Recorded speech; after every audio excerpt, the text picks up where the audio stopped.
Kamusta kayo mga tropa? Ano nga ba ang ganap? Wala tayong bike ngayon. Kaya nag-commute tayo. Dagdag kaalaman mga tropa. English ito kaya ready mo na ang panyo mo, biro lang. Commuting is periodically recurring travel between one's place of residence and place of work or study, where the traveler, referred to as a commuter, leaves the boundary of their home community. Regarding occupation, it is also colloquially called the journey to work.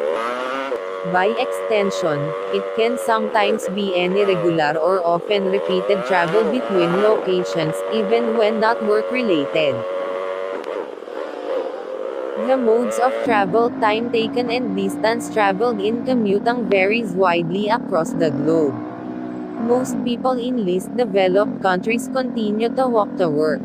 The cheapest method of commuting after walking is usually by bicycle, so this is common in low-income countries but is also increasingly practiced by people in wealthier countries for environmental and health reasons.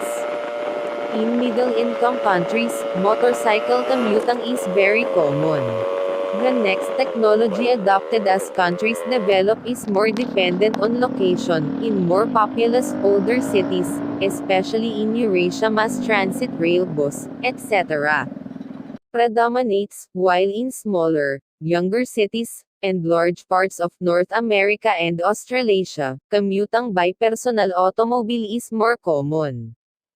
A small number of very wealthy people, and those working in remote locations around the world, also commute by air travel, often for a week or more at a time rather than the more typical daily commute.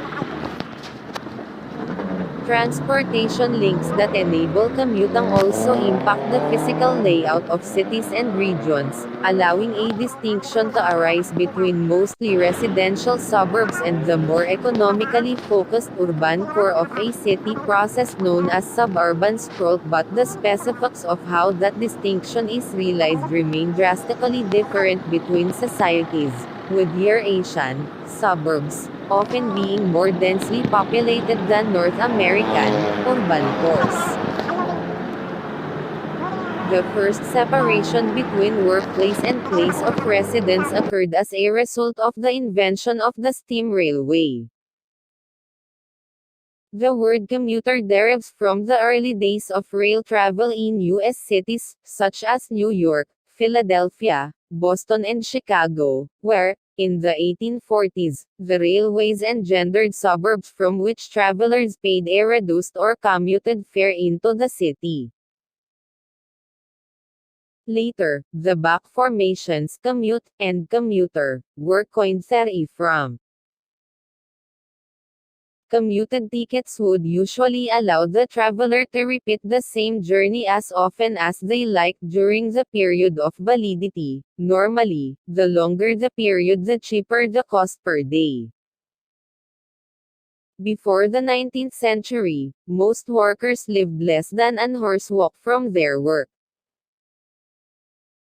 The Industrial Revolution brought specialization of work and workplaces, and relocated most paid work from households and rural areas to factories in urban areas. Today, many people travel daily to work a long way from their own towns, cities, and villages, especially in industrialized societies. Depending on factors such as the high cost of housing in city centers, lack of public transit, and traffic congestion, modes of travel may include automobiles, motorcycles, trains, aircraft, buses, and bicycles. Where Los Angeles is infamous for its automobile gridlock, commuting in New York is closely associated with the subway. In London and Tokyo and several European cities, commuter is automatically associated with rail passengers. In the near future, when there may be another move away from the traditional commute, with the introduction of flexible working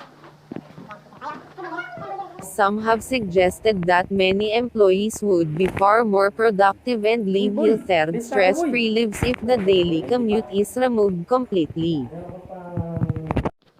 Kung nagustuhan nyo ang content natin ngayon, huwag kalimutan mag-follow at subscribe. Thank you for watching. Hanggang sa muli, paalam.